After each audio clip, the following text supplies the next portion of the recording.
સુરતમાં સાંસદ રાહુલ ગાંધીના નિવેદનમાં સતત વિરોધ કરાઈ રહ્યો છે। સુરત શહેરમાં પણ હજુ સતત વિરોધ ચાલી રહ્યો છે।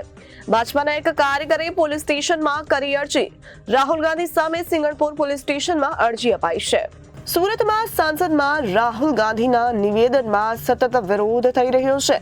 સુરત શહેરમાં પણ જેનો વિરોધ સતત ચાલી રહ્યો છે। ભાજપના એક કાર્યકરે પોલીસ સ્ટેશનમાં અરજી કરી છે। રાહુલ ગાંધી સામે સિંગણપુર પોલીસ સ્ટેશનમાં અરજી અપાઈ છે। રાહુલ ગાંધીના નિવેદનને લઈને ગુનો નોંધવા માટે અરજી કરી છે। મુકેશ ગુજરાતી। મુકેશભાઈ, શું અરજી કરી છે, શું કારણથી?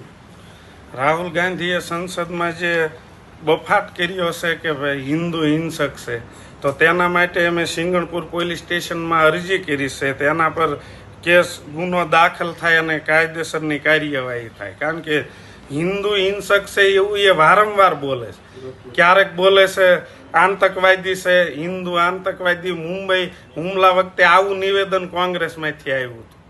એટલે વારંવાર હિન્દુને ટાર્ગેટ કરી રહ્યા છે અને દેશની શાંતિ ડોળવાનો પ્રયાસ કરી રહ્યા છે। એના માટે મેં કાયદેસરની કાર્યવાહી કરવા એક અરજી દાખલ કરી। Reporter Arvind Rathod, Janadesh news, Surat.